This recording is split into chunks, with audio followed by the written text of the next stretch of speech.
tèmi bá mi.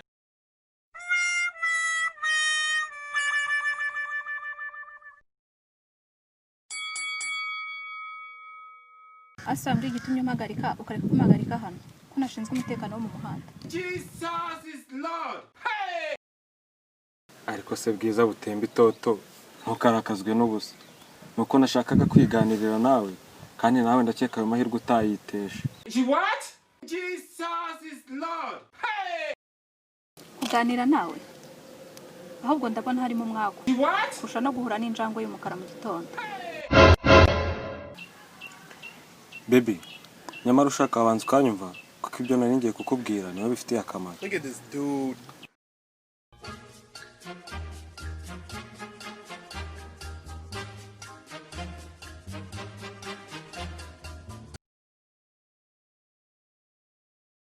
Ngaho uvuga ibyo uvuga ariko umenye ko ninsanga umbwira ubusa ndi busige nk'uvunye igufwa. Hey! What? Acha brage wa. Ase koko mwari mwiza w'u Rwanda nkawe useka amasara gaseseka ni gute koko ushobora kuvuna umuntu igufa. Cyakoze reka nkubwira icyo nashaka kukubwira ngo maramatsi. Waruzi ko muri iyi si abagore ari bo benshi ku buryo bakubye abagabo inshuro 3. Bishatse kuvuga yuko buri mugabo wese yakaba afite abagore batatu. Look at this dude. Ushatse kumbwira ko mpagaritse hano ugiye kumbwira ubwo kuburyo. Baby buretse gato nago ndarangiza.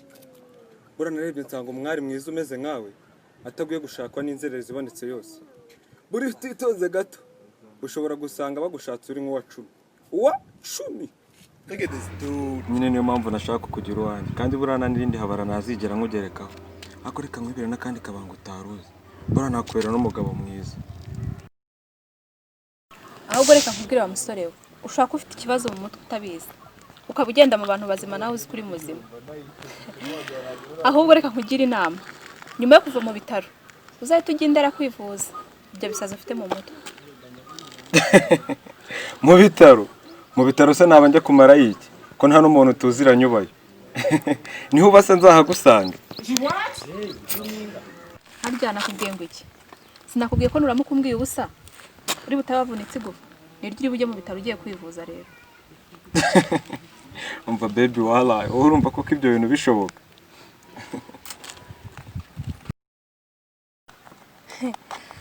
Ntabwo bishoboka. Kanze nkwereke ko nta kidashoboka.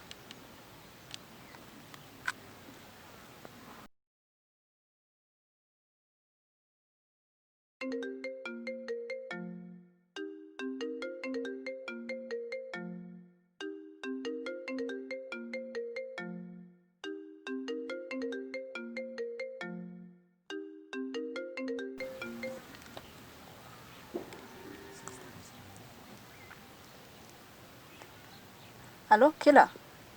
Mufitiye akazi.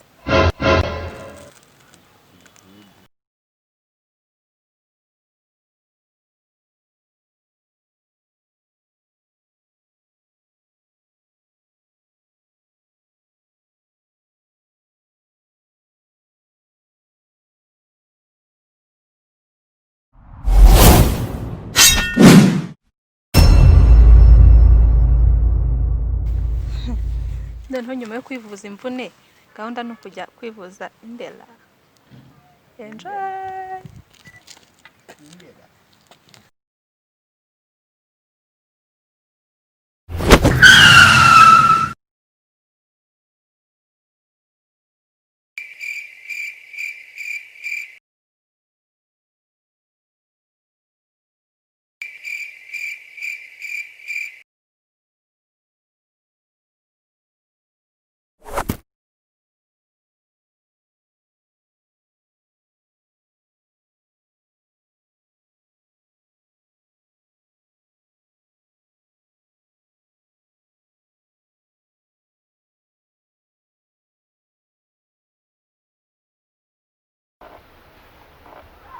Buriya maduwa nimba utabizi nta kintu maze kuri iyi si.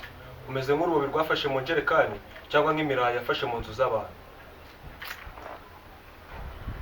Kuko ubayeho wihoma ku bantu nk'ikirondwe kiri kunyunyuza amaraso y'inka. Rero inama nakugira nuko wakwiyahura ukava kuri iyi si, kuko uzahahurira n'ibindi bibazo birenze ibyo wafite.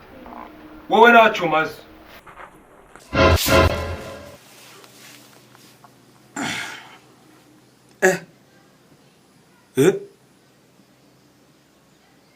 Kuba muri isi ndabirambiwe pe. Ize naho ndota nibwira kwiyahura. Narabibwiwe kenshi. Mana, ngiye kwiyahura gusa unyakire mu bawe.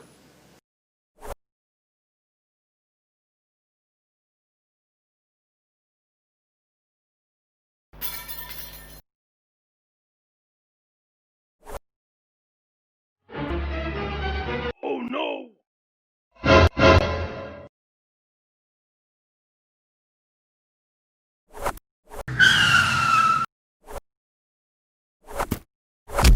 Niko, ndeba neza ngo urashaka kwiyahura utama amafaranga yanjye, ko nakugurije nari nkubwiye ngo uziyahoresha ni ibibazo byakwanye byinshi mbanze mbikugabanyirize. Ndeba neza sha, uragenda yanjye yamaye. Arye sha, urashaka kwiyahura kanze mbigufasha.